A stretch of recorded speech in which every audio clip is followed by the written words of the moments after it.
Hello students, previous video में हमने Henry law से रिलेटेड न्यूमेरिकल के बारे में जाना। आज के इस वीडियो में हम बात करेंगे वेपर प्रेशर ऑफ लिक्विड। ठीक है कि वेपर प्रेशर ऑफ लिक्विड क्या होता है। तो कहते हैं at equilibrium state the pressure produced by vapour particle on liquid surface is known as vapour pressure और सैचुरेटेड वेपर प्रेशर। ठीक है, जैसा कि हम जानते हैं कि कोई भी लिक्विड जो होता है उसकी टेंडेंसी होती है वेपर में कन्वर्ट होने की। कुछ लिक्विड का वेपराइजेशन जो होता है बहुत ज़्यादा होता है और कुछ लिक्विड में वेपराइजेशन क्या होता है, कम होता है, जो कि डिपेंड करता है उन लिक्विड मॉलिक्यूल के बीच में लगने वाले फोर्स ऑफ अट्रैक्शन पे। ठीक है, तो कोई भी लिक्विड जो होता है वेपर में कन्वर्ट होने की टेंडेंसी रखता है। तो अगर हम एक कंटेनर में क्या करें, कोई लिक्विड को ले लें, ठीक है, और उस लिक्विड को हम क्या करें, लिक्विड ले लें, तो वो लिक्विड धीरे धीरे क्या होगा, वेपर में कन्वर्ट होगा। और कंटेनर अगर आपका ओपन है तो जो वेपर बनेगी वो उस कंटेनर से क्या करेंगे, स्कैप कर जाएंगे, यानी बाहर निकल जाएंगे। बट अगर आप उस कंटेनर को क्या कर दें, क्लोज़ कर दें, तो लिक्विड वेपर में तो कन्वर्ट होगा, बट क्या होगा, कंटेनर से स्कैप नहीं कर पाएगी क्योंकि कंटेनर आपका क्या है, क्लोज है। तो वो लिक्विड मॉलिक्यूल जो हैं वो उस कंटेनर की वॉल पे क्या करेंगे, स्टिक कर जाएंगे। बट धीमे धीमे वो लिक्विड से वेपर में कन्वर्ट होंगे और कुछ समय बाद जो वेपर है वो फर्दर किस में कन्वर्ट हो जाएगी, लिक्विड में, और आकर के लिक्विफाइड हो जाएगी। तो इस तरह से आप देखेंगे कि लिक्विड के जो मॉलिक्यूल हैं वो वेपर में कन्वर्ट हो रहे हैं और आफ्टर सम टाइम जो वेपर है वो क्या होगी, लिक्विड में कन्वर्ट हो जाएगी। स्टार्टिंग में जो प्रोसेस है वो आपका साइमल्टेनियस होगा, यानी कि लिक्विड से वेपर में कन्वर्जन जो होगा वो रैपिड होगा, या हो सकता है कि लिक्विड से वेपर में कन्वर्जन आपका स्लो हो और वेपर से कन्वर्जन जो लिक्विड में वो फास्ट हो, यानी जो साइमल्टेनियस होगा।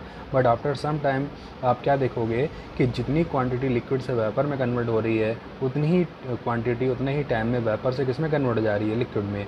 तो अगर दो प्रोसेस सेम रेट से होने लगे एक ही टाइम पर, तो इस ऐसे प्रोसेस को हम लोग नाम देते हैं इक्विलिब्रियम स्टेट।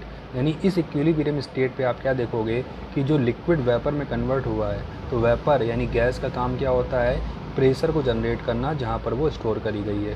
तो जो वेपर है वो क्या करेगी, उस लिक्विड के सरफेस पे प्रेशर को अप्लाई करेगी, क्योंकि जो प्रेशर जो है वो इक्विलिब्रियम स्टेट पर किसके द्वारा अप्लाई किया जा रहा है, वेपर के द्वारा अप्लाई किया जा रहा है, इसलिए नाम देते हैं वेपर प्रेशर ऑफ लिक्विड।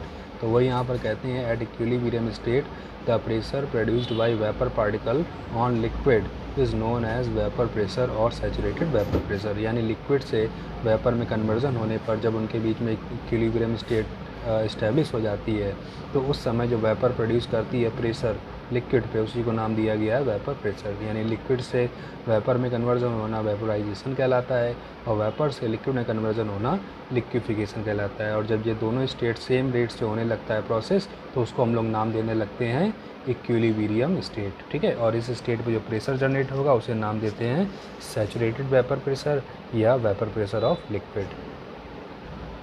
अब हम बात करेंगे बेटा फैक्टर अफेक्टिंग वेपर प्रेशर। ऐसे कौन कौन से फैक्टर हैं जो वेपर प्रेशर को अफेक्ट करते हैं, यानी इनकी जो रेट है उसको कम या ज़्यादा कर देते हैं, यानी इंक्रीज़ या डिक्रीज़ कर देते हैं। तो इसमें फर्स्ट फैक्टर जो है बेटा वो नेचर ऑफ द लिक्विड, यानी जो लिक्विड आप ले रहे हो वो किस नेचर का है, यानी लिक्विड मॉलिक्यूल के बीच में जो फोर्स वर्क कर रहा है वो फोर्स कैसा है, स्ट्रॉन्ग फोर्स है या वीक फोर्स है, उस पर भी जो वेपर प्रेशर है वो क्या करता है, डिपेंड करता है। यानी कहते हैं vapour pressure of a liquid is depend upon the magnitude of intermolecular force या van der Waals force of attraction. ठीक है, तो वेपर प्रेशर जो है लिक्विड का, वो लिक्विड मॉलिक्यूल के बीच में जो लगने वाला इंटरमॉलिकुलर फोर्स या जो वंडर वाल फोर्स है उसके मैग्नीट्यूड यानी उसके पावर पे भी डिपेंड करता है। ठीक है, liquid which have weak intermolecular forces are volatile and have greater vapor pressure। अगर आपको कोई ऐसा लिक्विड दिया जाए जिनके मॉलिक्यूल में जो फोर्स वर्क कर रहा है वो कोई वीक फोर्स हो, तो अगर फोर्स वीक है लिक्विड मॉलिक्यूल के बीच में, तो वो लिक्विड मॉलिक्यूल क्या करेगा, ज़्यादा से ज़्यादा क्वांटिटी में वेपर में कन्वर्ट होगा, और जितनी क्वांटिटी में वेपर बनेगी, ठीक है, वो उतना ही ज़्यादा प्रेशर अप्लाई करेगा। यानी अगर कोई लिक्विड ऐसा है जिनके मॉलिक्यूल के बीच में जो इंटरमॉलिकुलर फोर्स है वो एक वीक फोर्स है, तो वो लिक्विड क्या होगा, ज़्यादा से ज़्यादा क्वांटिटी में वॉलेटाइल होगा, यानी बहुत ज़्यादा वॉलेटाइल यानी वाष्पशील होगा, वेपर में प्रोड्यूस करेगा, वेपर जनरेट करेगा। और ऐसा लिक्विड का जो वेपर प्रेशर होगा वो भी क्या होगा, हाई होगा। यानी मैग्नीट्यूड के फोर्स ऑफ अट्रैक्शन के मैग्नीट्यूड के इंक्रीज़ करने पर वेपर प्रेशर डिक्रीज़ करेगा, और इंटरमॉलिक्यूलर फोर्स अगर डिक्रीज़ करता है तो वेपर प्रेशर इंक्रीज़ करेगा। ठीक है, यानी जो वेपर प्रेशर है वो इंटरमॉलिक्यूलर फोर्स के इन्वर्सली प्रोपोर्शनल है, यानी फोर्स अगर इंक्रीज़ करता है तो वेपर प्रेशर डिक्रीज़ करेगा। ठीक है, नेक्स्ट आ जाता है बेटा टेम्परेचर।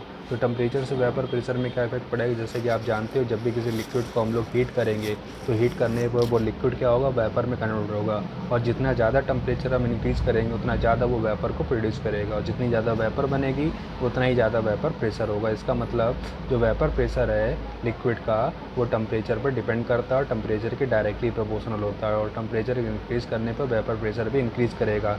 बट अगर टेम्परेचर आपका कांस्टेंट है तो वेपर प्रेशर भी क्या रहेगा, कांस्टेंट रहेगा। मतलब वेपर प्रेशर टेम्परेचर के क्या होता है, डायरेक्टली प्रोपोर्शनल होता है, यानी vapour pressure of a liquid depend on the temperature. At a constant temperature, vapor pressure of a liquid is also constant. Hence, vapour pressure always increase with increase in temperature. ठीक है, temperature increase करने के साथ vapour pressure भी increase कर जाएगा, यानी vapour pressure temperature के क्या होगा, डायरेक्टली प्रोपोर्शनल होगा। नेक्स्ट आ जाता है बेटा effect of adding solute. Effect of adding solute में कहते हैं when a non volatile solute is dissolve in a solvent, vapour pressure of solvent always decreases. When a non-volatile solute is dissolved in a pure solvent, some of solute molecule occupy some portion of the liquid surface. As a result, relative surface are available for evaporation is reduced. Now, less number of solvent molecule escape into the atmosphere. कहते हैं अगर आपके पास कोई ऐसा solute है जो आपका non volatile है, नॉन वॉलेटाइल यानी वो वेपर में कन्वर्ट नहीं होता या बहुत ही कम क्वांटिटी में वेपर जनरेट करता है, तो ऐसे सॉल्यूट को हम लोग नाम देते हैं नॉन वॉलेटाइल सॉल्यूट, यानी जो ईजिली वेपर में कन्वर्ट ना हो या नॉन वेपराइजर सब्सटेंस हो।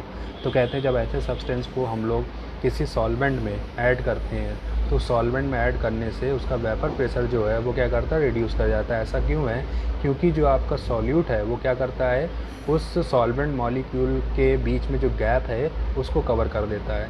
जब सॉल्वेंट मॉलिक्यूल के बीच में गैप था वो कवर हो जाएगा तो उनके बीच में जो रिलेटिव सरफेस एरिया है वो क्या करता है, वो रिड्यूस कर जाता है। जब सरफेस एरिया रिड्यूस कर जाएगा लिक्विड मॉलिक्यूल को वहाँ से निकलने में क्या लगेगा, ज़्यादा फोर्स अप्लाई करना पड़ेगा, यानी लिक्विड मॉलिक्यूल ईजिली वेपर में कन्वर्ट नहीं हो पाएंगे, यानी उसका वेपराइजेशन क्या होगा, रिड्यूस कर जाएगा। और जब वेपराइजेशन कम होगा वो वेपर में कम बदलेंगे तो इसका मतलब वेपर प्रेशर भी क्या करेगा, रिड्यूस कर जाएगा। यानी नॉन वॉलेटाइल सॉल्यूट ऐड करने से किसी भी सॉल्वेंट का जो वेपराइजेशन होता है वो कम हो जाता है, जिससे जो vapour pressure of the liquid है वो भी रिड्यूस कर जाता है। तो इस तरह से factor affecting of vapour pressure में ये 3 फैक्टर्स हैं जो vapour pressure of the liquid को क्या करते हैं, अफेक्ट करते हैं। ठीक है, तो आज के वीडियो में इतना ही बेटा। नेक्स्ट वीडियो में हम जानेंगे नेक्स्ट टॉपिक के बारे में।